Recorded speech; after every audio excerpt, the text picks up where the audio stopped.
پہلی اور تیسری رکعت مکمل ہونے پر دوسرے سجدے کے بعد تھوڑی دیر بیٹھے، اسے جلسہ استراحت کہتے ہیں۔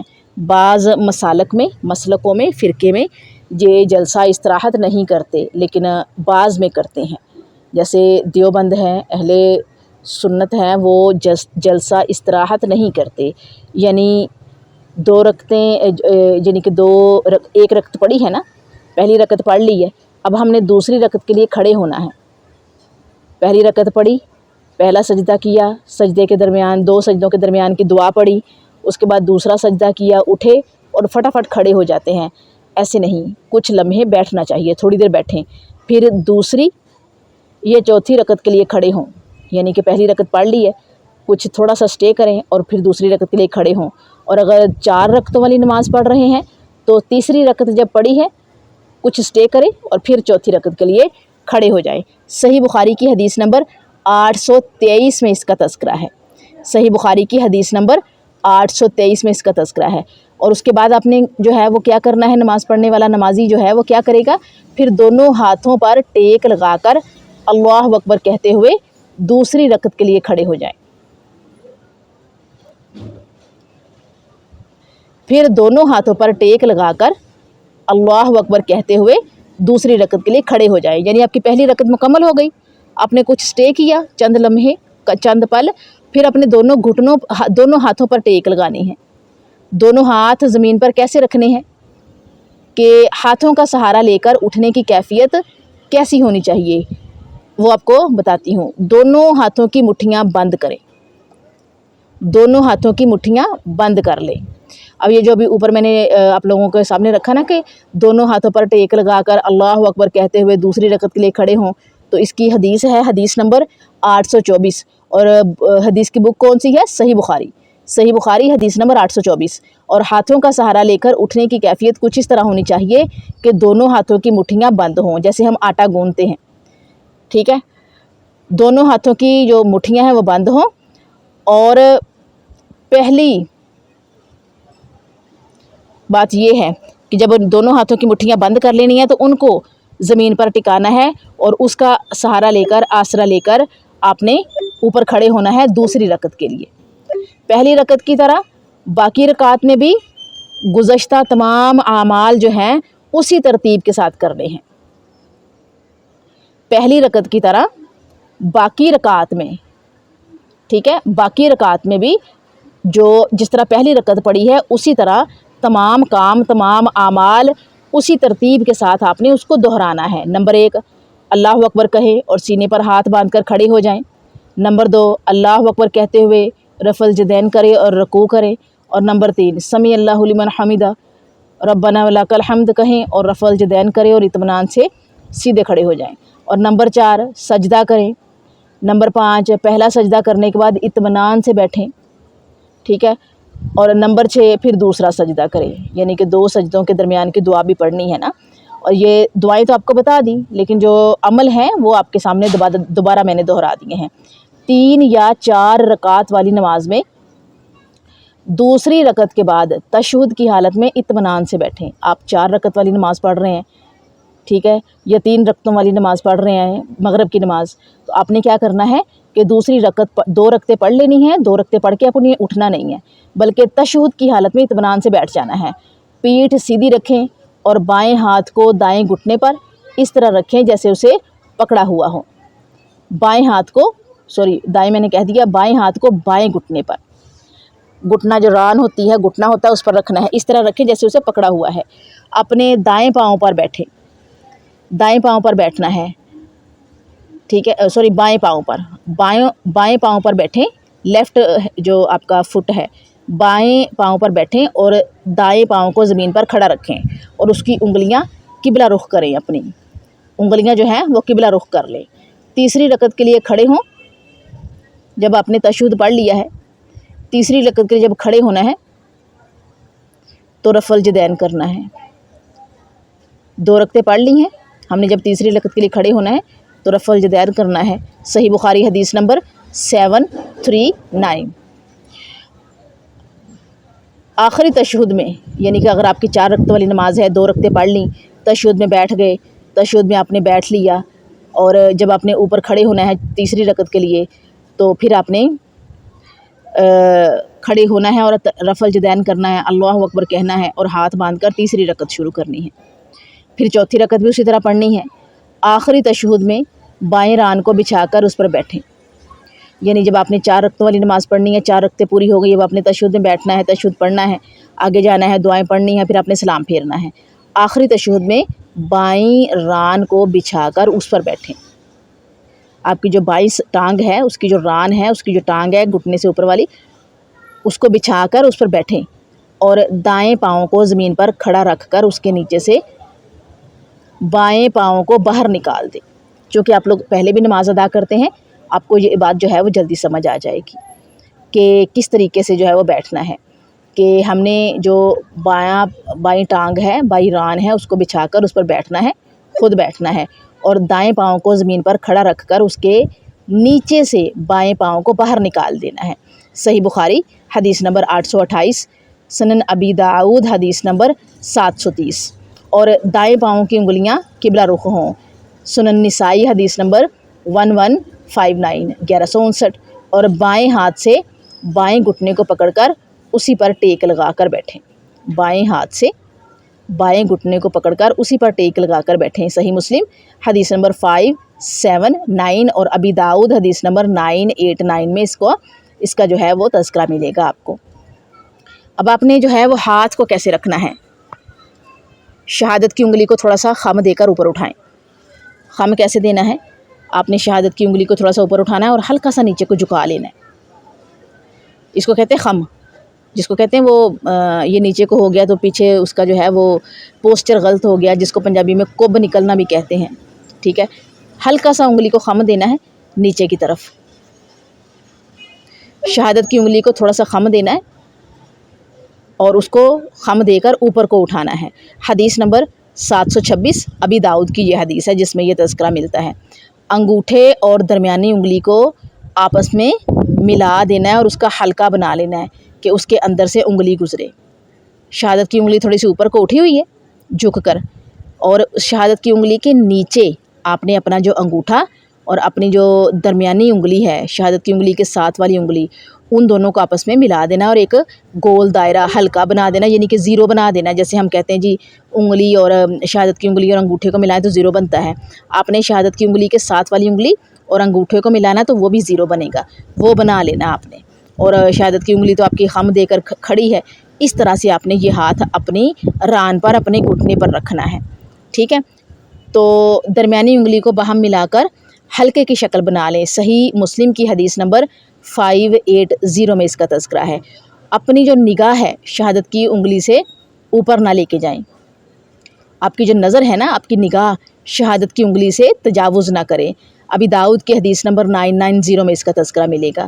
اور اس کے بعد آپ نے کون سے کلمات ادا کرنے ہیں، التحیات للہ والصلوات والطیبات، السلام علیک ایھا النبی ورحمۃ اللہ وبرکاتہ، السلام علینا وعلی عباد اللہ الصالحین، اشہد ان لا الہ الا اللہ واشہد ان محمدا عبدہ ورسولہ۔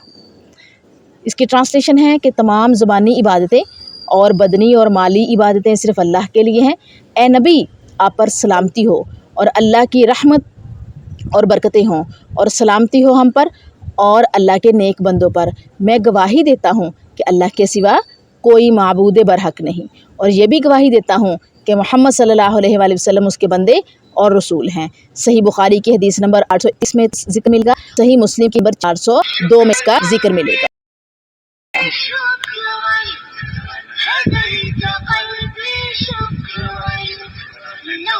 ایک منٹ میں ذرا ایک کال اٹینڈ کر لوں۔ جی آگے چلتے ہیں۔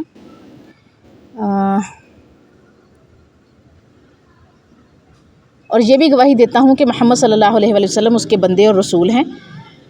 صحیح بخاری کی حدیث نمبر 831 اور صحیح مسلم کی حدیث نمبر 402 ہے، جس میں التحیات سے لے کر محمد عبدہ ورسولہ کا تذکرہ ہے، ذکر ہے، موجود ہے۔ یہ آخری سلام جب ہم نے پھیرنا ہے، یعنی کہ اگر 2 رکعتوں والی نماز ہے تو 2 رکعتوں کے بعد، اور اگر 4 رکعتوں والی نماز ہے تو 4 رکعتوں کے بعد جب ہم تشہد میں بیٹھتے ہیں اور اتحیات پڑھتے ہیں تو اس کے بعد درود شریف بھی پڑھنا ہے۔ اللہم صلی علی محمد وعلی آل محمد کما صلیت علی ابراہیم وعلی آل ابراہیم انک حمید مجید۔